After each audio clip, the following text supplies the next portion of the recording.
교회만 다니지 말고 삶을 바꾸라는 제목으로 하나님 말씀을 증거하였습니다. 제가 예수님 믿기 전 고등학교 때 1년 반 정도 교회에 다닌 적이 있습니다. 처음에는 선마의 강압으로 다니다가 착하고 예쁜 누나를 발견하고 거기에 목표를 두고 열심히 교회를 다녔습니다. 그런데 그녀가 어느 날 변심을 했습니다. 다른 영을 만난다는 소리를 듣고 저의 마음이 낙심되었습니다. 혼자서 슬픈 노래를 들으며 위로했습니다. 밖으로 나가버리고 노래는 끝이 났지만 이젠 부르지 않으리 이 슬픈 노래. 그때부터 저는 교회 다니는 재미를 잃어버렸습니다.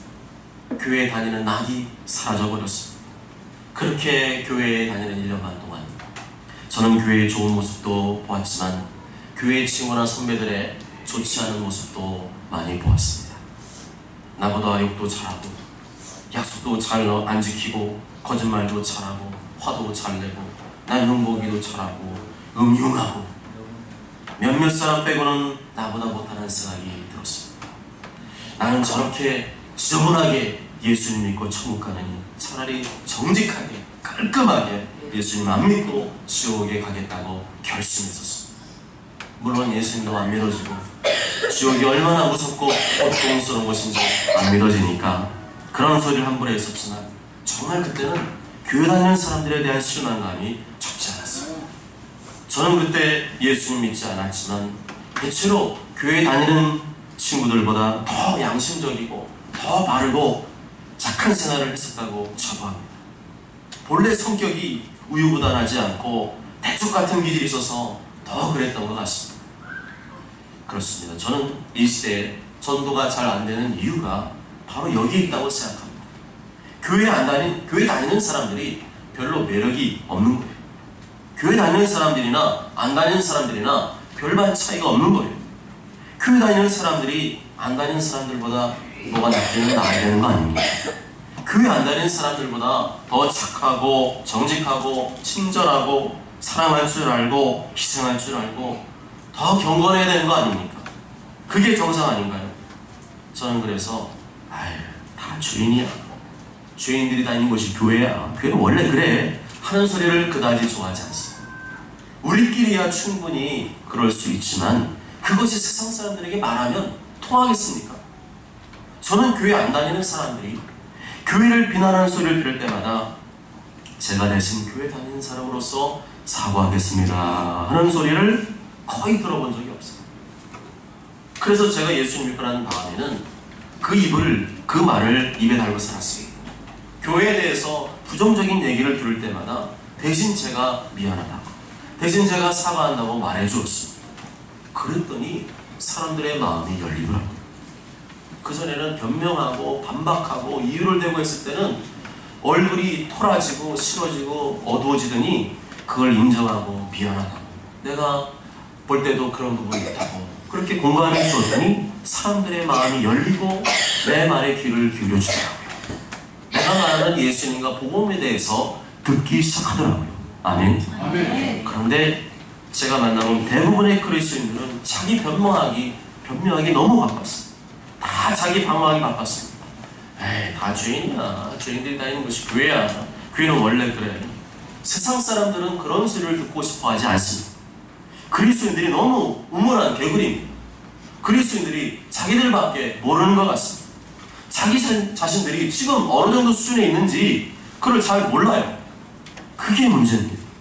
신앙은 그렇다 치고 세상보다 교회에 도덕적 윤리적 수준이 낮으면 교회에 오겠습니까? 사랑이 없고 거칠고 드세다면 누가 교회에 오려고 하겠습니까? 세상보다 도덕적 윤리적 수준이 높아야 되고 더 따뜻한 곳이어야 그래야 교회에 나오는 거 아니겠습니까? 주님은 우리를 향해서 소금과 빛이라고 하셨고 우리의 착한 인생을 통하여 하나님 아버지께 영광을 돌리게 하셨습니다. 하나님 아버지께 영광을 돌리라는 얘기는 그런 착한 인생을 통해서 전도하라는 것이었습니다. 그렇게 전도하라고 하셨는데 그게 잘 안 되는 것 같습니다. 저는 다른 교회는 몰라도 우리 소품교회 모든 성도님들이 이렇게 매력적인 성도님들이 되시길 바랍니다. 사납지 않고 거칠지 않고 이기적이지 않고 계산하지 않고 사랑할 줄 알고 용납할 줄 아는 매력 있는 성도들이 다 되시길 바랍니다. 그러면 전도가 되게 잘 될 줄 믿습니다. 10절 다 함께 읽으실까요? 10절 시작. 우리가 물어야 돼. 그러면 우리가 무엇을 하리까? 아멘.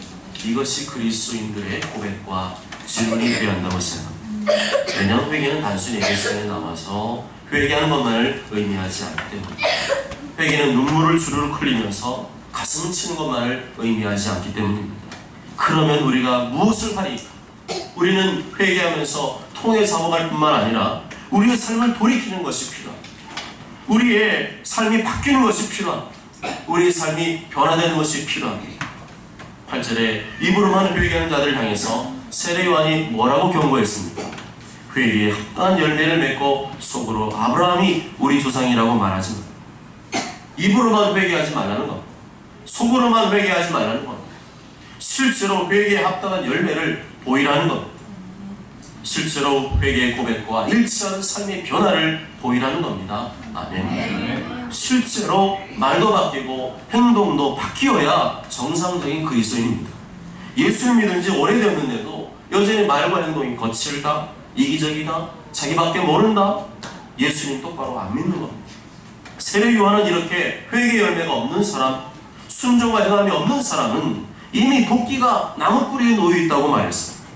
다시 말하면 그렇게 믿음생활하는 사람은 심판의 대상이 된다고 말한 것.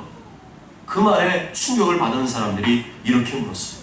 그러면 우리가 무엇을 하리까? 하나님의 심판을 두려워하는 거죠. 나에게 주신 영생을 빼앗기고 싶지 않다는 겁니다.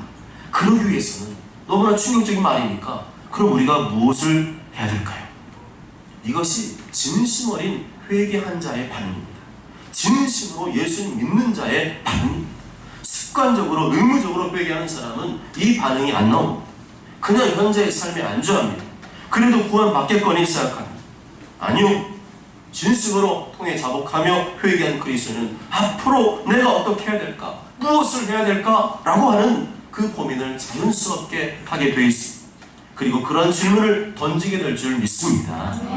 그렇습니다. 회개는 속으로 하는 것이 아니라 무엇을 하는 것, 말과 행동이 바뀌는 겁니다. 너 바뀌었다. 너 교회 다니더니, 너 예수님 믿더니 바뀌었다. 이런 소리를 들어야 정상입니다. 행함이 없는 믿음은 죽은 믿음입니다. 행함이 없는 회개는 죽은 회개인 것입니다. 누구든지 우리는 예수님을 믿음으로 구원을 받습니다. 영생을 얻습니다. 하나님의 자녀가 됩니다. 예수님의 제자가 됩니다. 여기에 이의를 제기하는 사람은 이단입니다. 그러나 그에 합당한 믿음의 열매, 회개의 열매가 없다면 그 사람은 예수님을 귀하게 여기지 않는 사람입니다. 천국을 귀하게 여기지 않는 사람입니다. 영생과 구원을 쌍으로 취급하는 사람입니다. 믿음의 선한 싸움을 하지 않는 사람입니다. 말로만 그렇게 하고 실제로 그러한 열매가 없다면 그 사람이야말로 진정한 이단입니다. 그런 사람은 장차 영생을 빼앗기게 될 것입니다. 생명책에서 그 이름이 지워지게 될 것입니다. 하나님께서 사울왕처럼 후회하실 것입니다. 가난이다처럼 차라리 태어나지 않는 것이 좋을 뻔하였다고 탄식하실 것입니다. 계시록 3장 5절에 이기는 자는 이와 같이 흰옷을 입을 것이요 내가 그 이름을 생명책에서 결코 지우지 아니하고 그 이름을 내 아버지 앞과 그의 천사들 앞에서 시인하리라 했습니다. 이겨야 됩니다. 이겨야 됩니다. 주님 부르실 때까지 세상의 유혹과 죄악된 풍조에 빠지지 말고 믿음으로 이겨야 됩니다. 행함으로 이겨야 됩니다. 이기는 자만이 그 이름이 생명책에서 지워지지 않고 그 이름을 인정해 줄 줄 믿습니다. 그러나 이 땅에서 믿음의 선한 싸움을 싸우지 않고 세상의 유혹과 죄악의 풍조에 빠져 사는 사람은 그 이름이 생명책에서 지워질 수도 있고 그 이름이 부인될 수도 있음을 기억해야 됩니다. 구원은 하나님의 절대 주권이기 때문입니다. 아멘. 그렇다면 특별한 경우를 제외하고 우리가 줄성수도 안 하고 헌금도 안 하고 봉사도 안 하고 전도도 안 하고 아무것도 안 하고 교회도 안 다니고 단어도 왔다 갔다만 하고 자기 하고 싶은 것만 하고 놀기만 좋아한다면 그 사람 믿음이 진짜이겠습니까? 그러한 것이 구원의 조건이라는 말이 아니라 그 정도도 못하는 사람이, 그 정도도 부담스러운 사람이 어떻게 십자가에 피를 죽으신 예수님의 사랑을 안다고 말할 수 있느냐는 겁니다. 예수님께서 나에게 영생과 천국을 주시려고 십자가에 피를 죽으셨는데 그 정도도 못하겠다면 그 그 믿음이 정말 구원받을 만한 믿음이냐는 겁니다. 그런 믿음으로 구원받겠느냐는 겁니다. 믿음 따로 행함 따로 구분하지 말라는 것이죠. 세례 요한이 이렇게 외식하는지 회개의 열매가 없는 자들을 향하여 회개를 촉구하자 그 양심에 찔린 자들의 반응이 뭡니까? 그러면 우리가 무엇을 하니까? 그러면 내가 뭘 해야 되죠? 그게 바로 정상적인 답입니다.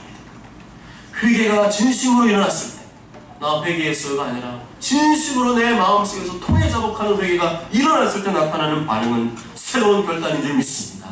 분명한 결단인 줄 믿습니다. 우리가 무엇을 하리까?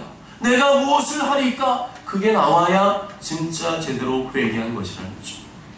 신앙생활 하면서 너무 은혜만 강조하지 마십시오. 너무 사랑만 강조하지 마십시오. 그것만이 전부라고 착각하지 마십시오.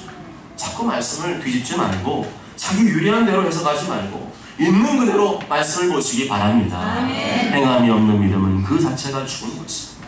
행함으로 믿음이 온전하게 되었느니라. 믿음이 있노라고 행함이 없으면 무슨 유익이 있으리요?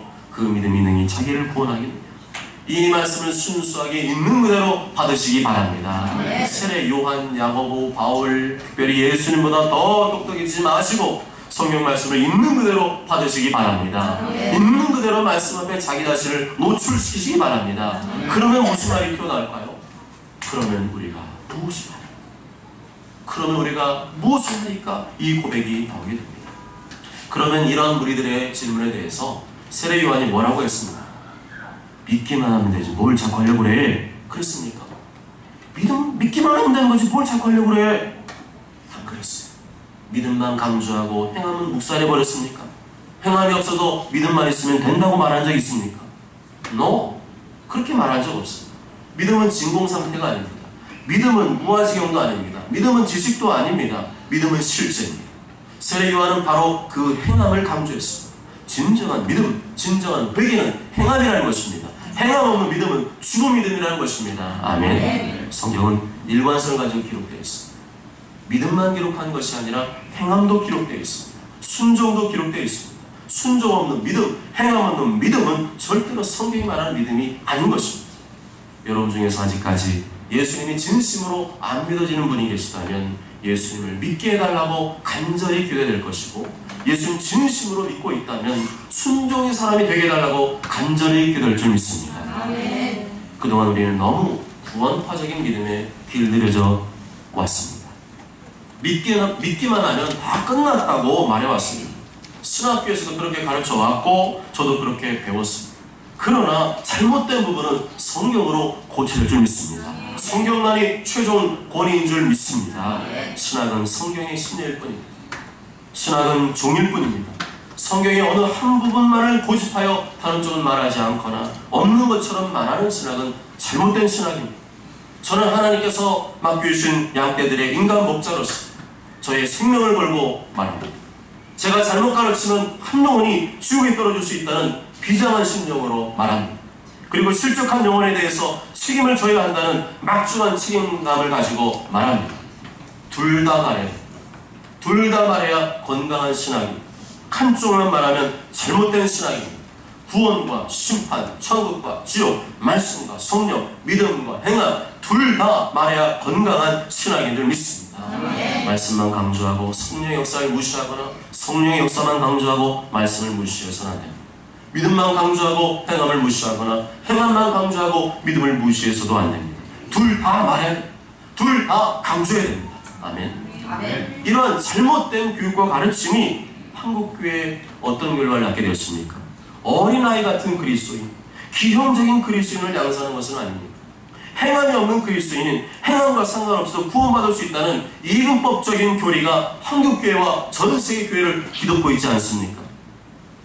종교개혁자 존 칼빈이 가장 혐오하며 경계했던 것이 바로 친의론의 왜곡입니다.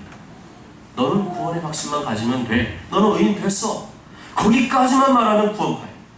칼빈은 루터의 믿음으로 의롭다함을 얻는다, 믿음으로 구원받는다는 이신칭의의 교리를 넘어서서 칭의와 성화, 믿음과 행함은 불가분의 관계입니다. 즉 칭의와 성화는 서로 분리할 수 없음을 강조했습니다. 이것은 마치 성도가 예수님과 분리될 수 없는 것처럼 성도와 예수님이 연합되어 있는 것처럼 칭의와 성화, 믿음과 행함은 어느 순간에도 분리할 수 없다. 즉 칭의만 아니라 성화도 구원의 필수 요소라는 것입니다. 따라서 순종이 없이도 무조건 구원받는 가르침은 성경에서 벗어난 것이고 종교개혁의 가르침에서도 벗어난 것입니다. 구원파처럼 거룩한 성화와 행함이 없이도 구원의 확신만으로 충만한 사람은 결코 주님을 보지 못할 것입니다. 11절에 14절 다 함께 읽습니다. 시작. 대답하여 옷 2번 입는 자는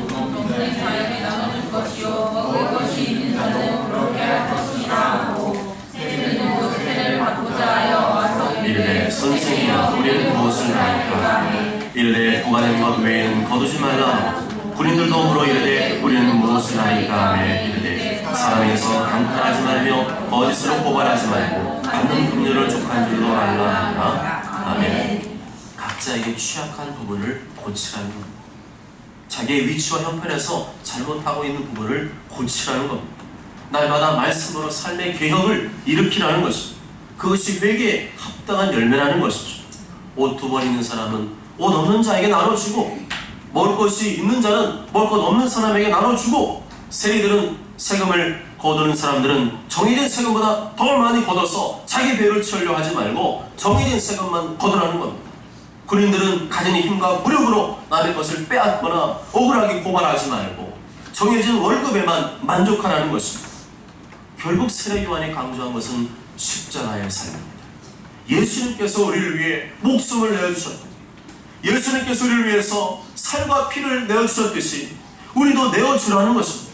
움켜쥐지 말고 나눠주라는 겁니다. 100% 주라는 겁니다. 이웃사랑을 실천하라는 겁니다. 아멘. 이런 세례 요한의 강력한 메시지와 카리스마 때문에 어떤 사람들은 저 세례 요한이 그리스도가 아닐까 하는 오해를 하기 시작했습니다. 15절에 16절 다 함께 읽어봅니다. 시작. 백성들이 바라고 기다리고 모든 사람들이 요한을 보고 그리스도가 심중에 생각하니 요한이 모든 사람에게 대답하여 이르되 나는 물로 너희에게 세례를 베풀거니와 나보다 능력이 많으시니까 보시나니 나는 그의 신발끈을 풀기도 감당하지 못하겠노라. 그는 성령과 불로 너희에게 세례를 베푸실 것이요. 아멘. 강한 리더를 따르고 추종하는 것은 인간의 속성입니다. 그런데 신앙생활은 사람을 따르는 것이 아니라 예수 그리스도를 따르는 삶입니다. 예수님이 우리의 참 목자이시므로 그분의 말씀과 뜻만을 따르는 삶이 신앙생활입니다. 그렇다고 예수님과 목회자를 분리시키는 것도 잘못된 거죠. 이유는 예수님께서 직접 목회하신 것이 아니라 인간 목자를 세우시고 그를 통해서 목회하시기 때문입니다. 예수께서 이르시되 내 양을 먹이라 내 양을 치고, 앞서 인도하는 목회자를 따르는 것은, 목회자의 가르침에 순종하고 따르는 것은 성경적이고 건강한 신앙생활입니다. 그것은 양떼들의 특징이기도 합니다. 함부로 목회자를 들이받고 대적하는 것은 염소들의 특징입니다. 목회자는 완벽한 사람이 아니기 때문에 때로는 온전히 가르치고 설교하지 못할 때가 있습니다.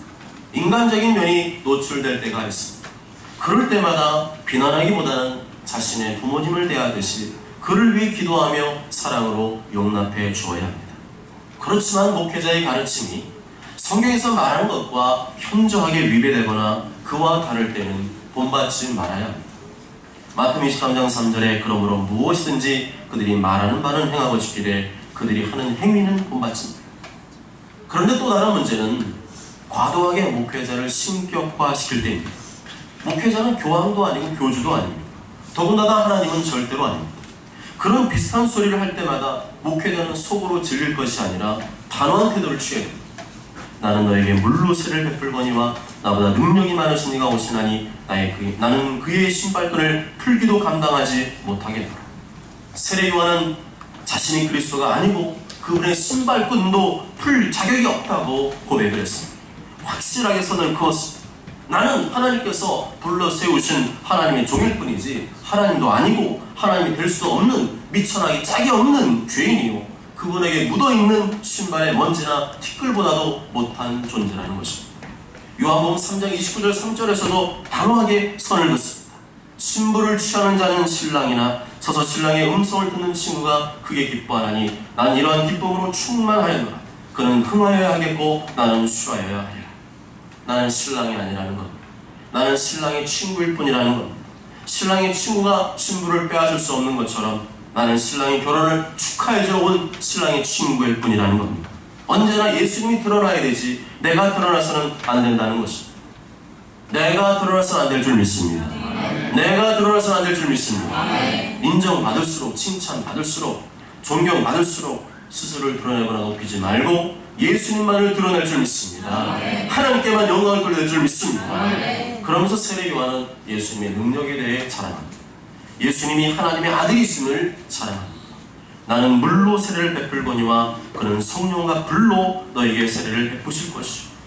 물로 세례를 베푸는 것은 인간이 할 수 있는 일입니다. 그렇지만 성령과 불로 세례를 베푸는 일은 인간이 할 수 없는 일입니다. 따라서 성령과 불로 세례를 베푼다는 것은 예수님은 인간이 아니라 신적인 존재, 곧 하나님의 아들이시라는 것입니다. 그 사람의 속을 바꾸고 싶으세요? 그 사람이 변화되기를 바라십니까?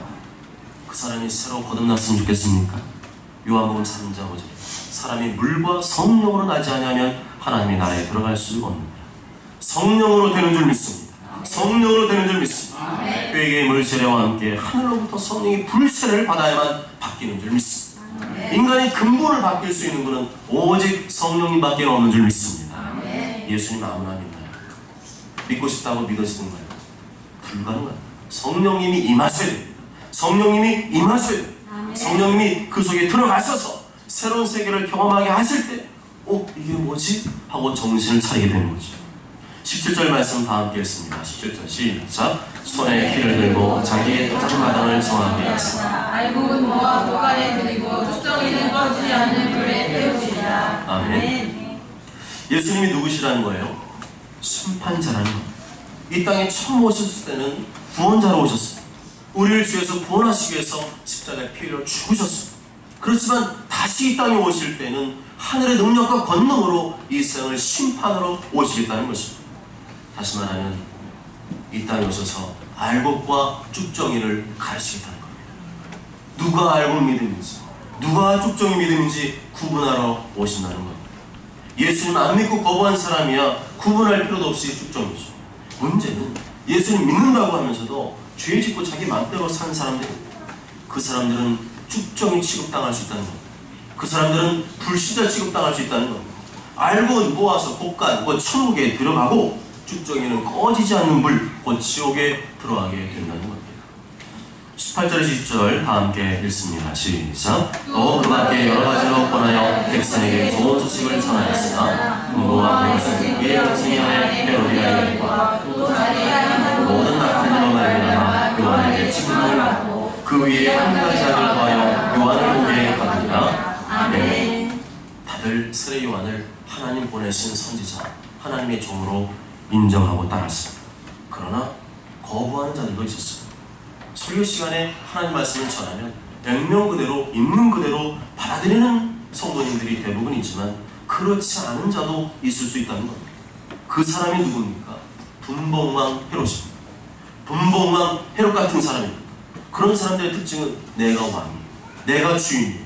감히 누가 나한테 가르치자는 거예요. 하나님 말씀을 들어도 자기 귀에 거슬리는 책망을 하면 통해 작업하고 회개하는 것이 아니라 책망의 말을 마음에 차곡차곡 쌓아두었다가 복수하는 자가 있습니다. 그 사람이 바로 이 시대의 헤롯 왕이라는 겁니다. 교회에 이런 사람이 있으면 그 교회는 나중에 큰 시험에 들게 됩니다. 그런 사람은 애초부터 세우지도 말고 그러한 모습이 보일 때마다 적절히 권면하고 바로 잡아야 됩니다. 그렇지 않으면 그 사람은 교회 안에서 사탄의 도구로 쓰임받을 수도 있습니다. 나중에 헤롯 왕은 세례 요한을 어떻게 대했습니까? 우리가 무엇을 하리까? 내가 무엇을 하리까가 아니라 멀쩡한 세례 요한을 잡아다가 트집 잡아서 잡아다가 감옥에 쳐넣어버리는 악을 저지르게 됩니다. 회개할 기회를 거부하고 심판받기를 자처한 것입니다.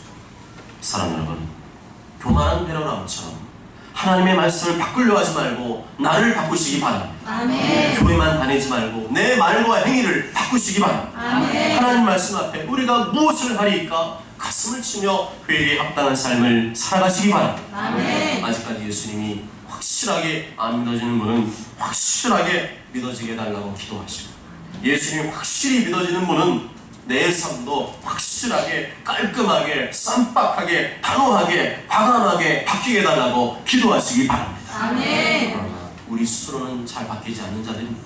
알고 있어도 듣고 있어도 믿고 있어도 바뀔 마음이 없거나 바뀔 마음이 있어도 잘 안 바뀌는 자들입니다. 그래서 성부 하나님과 성자 예수님께서 성령님을 보내주셨습니다. 그는 성령과 불로 너에게 세례를 베푸실 것입니다. 성령을 구하시기 바랍니다.